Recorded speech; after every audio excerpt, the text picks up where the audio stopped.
Naomi Brooks had learned to smile while being invisible. Every night she carried heavy trays through a luxury restaurant where no one bothered to learn her name.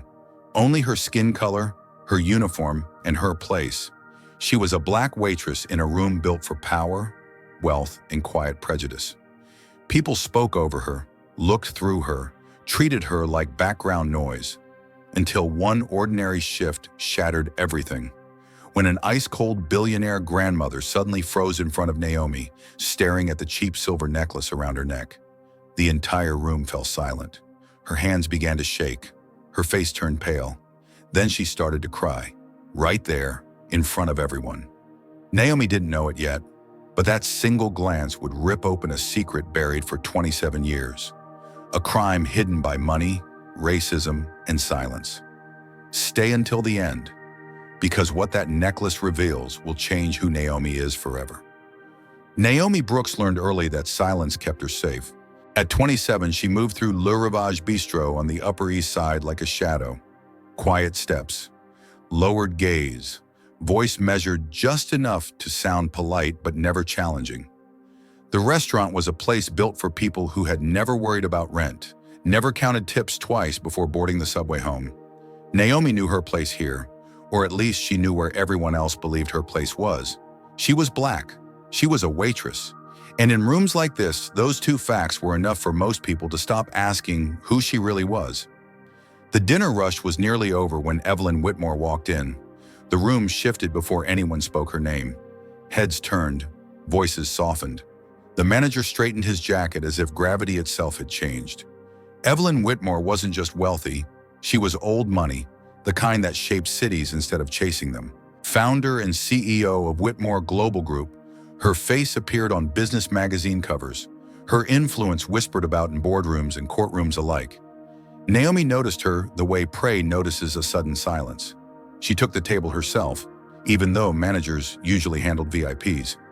Daniel Crow, the restaurant manager, hesitated when Naomi reached for the menus. "I've got it," Naomi said calmly. Daniel's lips pressed into a thin line. "Make sure everything's perfect." It was always phrased that way. Never "you're good at this," always "don't mess it up." Naomi approached the table with practiced composure. "Good evening. Welcome to Le Rivage." Evelyn barely glanced at the menu. Her eyes were sharp, assessing, used to rooms obeying her without instruction. Then suddenly her gaze dropped, to Naomi's chest, to the necklace. It was small, cheap, a thin silver chain with a heart-shaped locket, scratched from years of wear. Naomi had worn it for as long as she could remember. It had been with her when she was found as a newborn, wrapped in a hospital blanket, abandoned in a bathroom at St. Matthew's Medical Center in East Orange, New Jersey. The necklace was the only thing that had stayed. Evelyn Whitmore froze. Her hand lifted slowly, fingers trembling as if reaching for a ghost. "Where did you get that?" The question was barely a whisper, but it cut through the room like glass. Naomi stiffened. This wasn't the first time a wealthy patron had stared too long, spoken too sharply, forgotten she was a human being. She straightened her shoulders. "I'm here to take your order, ma'am." Evelyn didn't hear her. Color drained from her face. Her eyes locked onto the necklace, unblinking, horrified. Daniel appeared instantly. "Mrs. Whitmore, is there a problem?" "Yes," Evelyn said, her voice breaking. "There is." The restaurant had gone quiet. Forks hovered midair, phones tilted subtly upward. Naomi felt heat creep up her neck. In places like this, attention was dangerous, especially for someone like her. A black woman didn't get the benefit of confusion, only suspicion. "Ma'am," Naomi said carefully, "if there's an issue, I can get my manager." "I need to speak to you," Evelyn interrupted. "Alone." Daniel stepped between them. "Perhaps we can handle this privately." "I am not asking," Evelyn said, suddenly steel again. "I am telling you." Tears streamed down her face. That was when the room truly froze. Evelyn Whitmore did not cry. Not in public, not ever. Naomi felt dozens of eyes on her now, some curious, some amused, some judgmental. She could almost hear the unspoken question hanging in the air. What did she do? Daniel leaned closer to Naomi, his voice low. 5 minutes, in the office. As they walked through the dining room, Naomi's stomach twisted. She could feel the assumptions crawling over her skin. She upset a powerful woman. She crossed a line. She'll be fired by morning. The office door shut behind them. Evelyn turned slowly, her composure shattered. "That necklace," she said, choking on the words. "I gave it to my daughter." Naomi blinked. "I'm sorry?" "My daughter," Evelyn repeated. 27 years ago. Her name was Lillian Whitmore." She pulled out her phone, hands shaking, and held it up. The photo showed a young woman with warm eyes and a tired smile, one hand resting on her pregnant belly. Around her neck hung the same necklace. Naomi's breath caught. "She died giving birth," Evelyn whispered, "at St. Matthew's, in East Orange." The room tilted. Naomi's voice came out thin. "I was found there, in a bathroom, the same day." Silence slammed between them. Evelyn covered her mouth, horror dawning. "You weren't adopted?" Naomi shook her head. "I grew up in foster care, moved place to place. No one ever claimed me." Evelyn sank into a chair. "They told me my grandchild was gone," she said. "Adopted, papers finalized. I searched for years." A truth neither woman was ready for pressed in around them. Naomi thought of every time she'd been overlooked, every teacher who assumed she wouldn't go far, every landlord who suddenly lost an application, every guest who snapped fingers instead of saying her name. All this time, she hadn't just been invisible, she had been stolen. Outside the door, Daniel Crow stood perfectly still, listening. Sweat slid down his spine, because he knew. 27 years ago, before he ever wore a manager's suit, he had worn scrubs, and he had made a decision that was supposed to disappear forever. Now the child he helped erase was standing a few feet away from the most powerful woman in the room, and the truth was about to tear everything open. Some stories force us to ask uncomfortable questions. If Naomi hadn't been black, if she hadn't grown up poor, if she hadn't been invisible to the system, would the truth have surfaced sooner? Do you believe racism didn't just shape Naomi's life, but helped hide this crime for 27 years? Yes or no? Your answers matter. The DNA results arrived before dawn. Naomi Brooks hadn't slept. She sat in a quiet conference room inside Whitmore Global Group's headquarters, staring at the city lights through floor-to-ceiling glass. Manhattan looked different from this height, cleaner, calmer, almost forgiving. Down on the street, people like her learned to keep moving, to stay invisible, to survive. Up here, decisions were made that reshaped lives without ever seeing the faces they crushed. Evelyn Whitmore paced the room, phone pressed to her ear, voice sharp and controlled. She hadn't slept either, but grief had hardened into something far more dangerous. Focus. When the lab technician finally entered, carrying a slim folder, the room seemed to shrink. "Mrs. Whitmore," he said carefully, "the preliminary results are conclusive." Naomi's heart hammered so loudly she was sure everyone could hear it. Evelyn took the folder with steady hands. She scanned the first page, then the second. Her breath caught, not in doubt, but in confirmation. "She's my granddaughter," Evelyn said. 100%. The words landed like a thunderclap. Naomi felt dizzy. 27 years of unanswered questions collapsed into a single, impossible truth. She wasn't imagining connections anymore. She wasn't reaching for meaning where none existed. She had been stolen. Within hours, the news exploded across social media. Billionaire's missing heir found working as waitress. Black woman identified as Whitmore grandchild after 27 years. From foster care to fortune. The headlines were loud, but the comments were louder. Convenient. Probably a scam. Funny how she discovers this now. Of course she's black. Always looking for a handout. Naomi stopped scrolling. Racism didn't vanish when truth appeared. It just changed its shape. Evelyn saw it all. Every comment, every insinuation. She said nothing, yet. Instead, she built a war room. Lawyers, investigators, forensic accountants, former prosecutors. People who knew how systems buried crimes and how to dig them back up. Evelyn demanded records from St. Matthew's Medical Center dating back nearly 3 decades. She subpoenaed employee files, security logs, bank deposits, anything that left a paper trail. Someone had taken Naomi from that hospital bathroom. Someone had decided her life was disposable, and that someone had counted on the world not caring because the baby was black. Naomi sat in the corner during most meetings, quiet, observant. For the first time, she watched power work in her favor. Doors opened instantly. Calls were returned within minutes. Things that would have taken her years to fight through suddenly moved at Evelyn's command. It was exhilarating and terrifying because it made one truth painfully clear. If Evelyn hadn't been who she was, Naomi would still be invisible. 3 weeks later, the first crack appeared. A deposit, $50,000 made 27 years ago, into an account linked to a former nurse at St. Matthew's. The name attached to the account made Evelyn's blood run cold. Daniel Crow. Naomi felt sick. The same man who had watched her work double shifts, who had corrected her tone when she spoke too confidently, who had once told her, "You should be grateful to have a job like this." He hadn't just managed her, he had helped erase her. Daniel sensed the walls closing in before anyone confronted him. He stopped showing up to work. His phone went dark. By the time investigators traced him to a small airport outside the city, it was already too late for escape. Evelyn's security team intercepted him quietly. No handcuffs, no raised voices. Just a calm request to step into a black car. Daniel broke within minutes. He confessed to everything. He had been drowning in gambling debt back then, barely holding himself together. When Helena Vaughn, Evelyn's business partner at the time, approached him, she framed it as a favor. A desperate woman, a baby no one would miss, a chance to make everything disappear. Helena wanted Evelyn destroyed.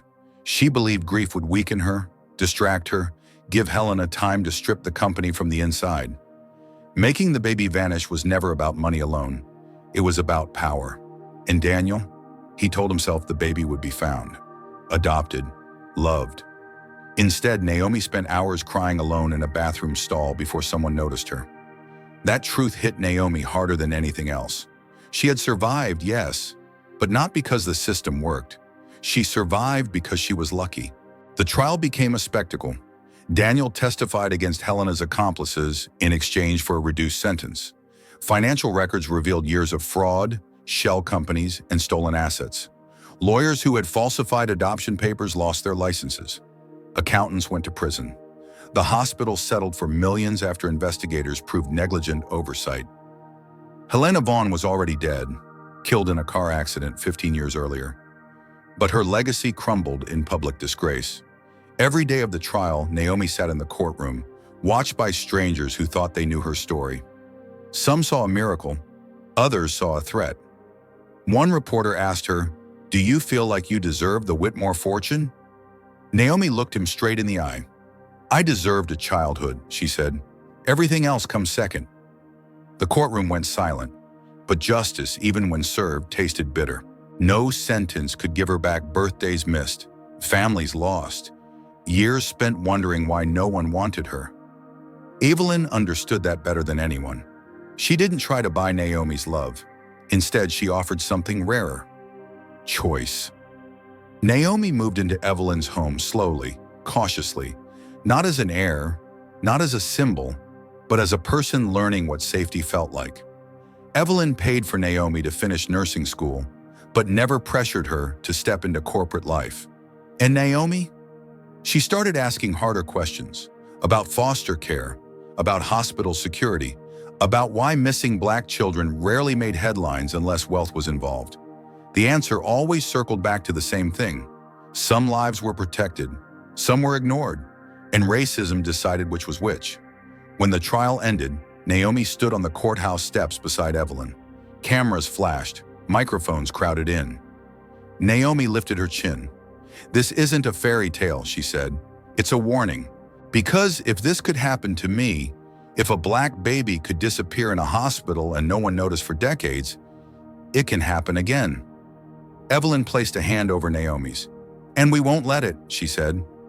But the fight wasn't over. It was only beginning. Healing didn't arrive all at once. It came in fragments. Quiet mornings, difficult conversations, moments that felt almost ordinary, but carried the weight of 27 stolen years. Naomi Brooks stood by the window of Evelyn Whitmore's penthouse on Park Avenue, watching the city wake up. She was still getting used to this view, to the silence, to the absence of fear. For most of her life, mornings had begun with calculation. How much money was left? How far could it stretch? Who might disappoint her today? Now she had space to breathe, and for the first time, space forced her to feel everything she had once buried just to survive. Evelyn joined her, holding 2 cups of coffee. "I never imagined I'd get to do this," she said softly.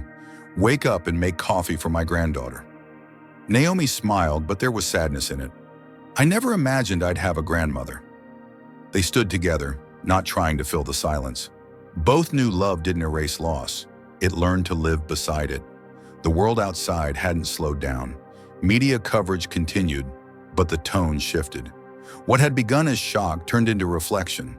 Long-form articles examined failures in hospital oversight. Investigations exposed racial disparities in missing children cases. Commentators, some defensive, some honest, were forced to confront uncomfortable truths. Naomi read less now. She didn't need strangers to validate her pain. Instead, she focused on building something that meant more than justice on paper. With Evelyn's support, but entirely Naomi's vision, she founded the Lillian Whitmore Foundation, named after the mother she never knew. The mission was clear and unapologetic: protect vulnerable children, especially children of color, from falling through systems designed to ignore them. The foundation funded foster care reform initiatives, independent oversight boards, and mandatory newborn tracking programs in hospitals across multiple states. Naomi insisted on one thing above all else: accountability. No child should vanish because their life is considered inconvenient, she said at the launch event, and no family should spend decades searching for someone who was never meant to be lost. Some applauded. Others shifted uncomfortably in their seats. Change always made people uneasy, especially those who benefited from the old silence. Evelyn watched from the front row, tears in her eyes. For years, she had measured success in market shares and expansion deals. Now she measured it in impact. The foundation's first year reunited hundreds of children with permanent families. It exposed negligent agencies. It forced lawmakers to listen, and it reminded the country that wealth alone didn't create justice. Pressure did. The most powerful moments, though, happened far from cameras. Like the afternoon Naomi and Evelyn visited a foster home in New Jersey. A young black girl tugged on Naomi's sleeve and whispered, "Do you really belong to a family now?" Naomi knelt beside her. "Yes," she said gently, "and you will too." That night, Naomi sat with Evelyn, surrounded by old photo albums. Pictures of Lillian filled the pages. Laughing, stubborn, determined. A woman with dreams interrupted too soon. "She would have loved you," Evelyn said, her voice thick. "She wanted to change the world. She just didn't get enough time." Naomi traced a finger over the image. "Maybe that's why I'm here," she said quietly, "to finish what she started." Evelyn nodded. "You already are." Not everyone found peace. Daniel Crow wrote Naomi a letter from prison, pages of apologies and excuses. He spoke of fear, desperation, regret. Naomi read it once, then placed it back in the envelope. Some actions didn't deserve forgiveness. What mattered was that he no longer had power over her story. As months passed, Naomi completed her nursing degree, specializing in pediatric care. She split her time between the hospital and the foundation, refusing to choose between healing bodies and fixing systems. Evelyn slowly stepped back from daily corporate leadership, trusting her company to continue without her constant oversight. She wanted time she had lost, time she refused to waste. They traveled together: Paris, Tokyo, cities that once held memories of grief now carried laughter. In every place, Naomi found ways to expand the foundation's reach, building partnerships and sharing hard-earned lessons. The necklace, the one that started everything, was no longer just jewelry. The original rested in a glass case at the foundation's headquarters, displayed beside Lillian's photograph. Naomi wore a replica now, not as proof of belonging, but as a reminder of resilience. 3 years after that day at Le Rivage Bistro, Naomi stood at a podium once more. This time she introduced Evelyn as she accepted a humanitarian award. She lost her daughter, Naomi said. She lost her granddaughter. And instead of letting that loss turn into bitterness, She turned it into protection for others. That is what real power looks like. Evelyn took the microphone, voice steady. I learned something too, she said. Wealth means nothing if it doesn't serve others. And family. Family is not about blood alone. It's about responsibility. The audience rose to its feet. But the moment Naomi cherished most came later, away from applause. She and Evelyn sat together on a quiet evening, watching the city lights once again. I used to think surviving was enough, Naomi said. Now I know it's just the beginning. Evelyn smiled. And you're changing more lives than you'll ever know. Naomi looked down at the necklace resting against her chest. She had been invisible once, disposable, ignored. Now her voice echoed in places that once shut her out. Not because she was rich, not because she was rescued, but because she refused to let the world forget children like her ever again. And that, more than any inheritance, was her true legacy. Before you leave, stories like Naomi's don't end when the screen goes dark. How did this story make you feel? Angry, hopeful, or both? Do you believe racism still allows some injustices to stay hidden longer than others? If you felt something while listening, comment 111 below so we know you stayed to the end. Tell us which country you're watching from. We want to know how far this story has reached. And if you believe stories like this deserve to be heard, please share this video with someone who needs to see it. Your voice matters.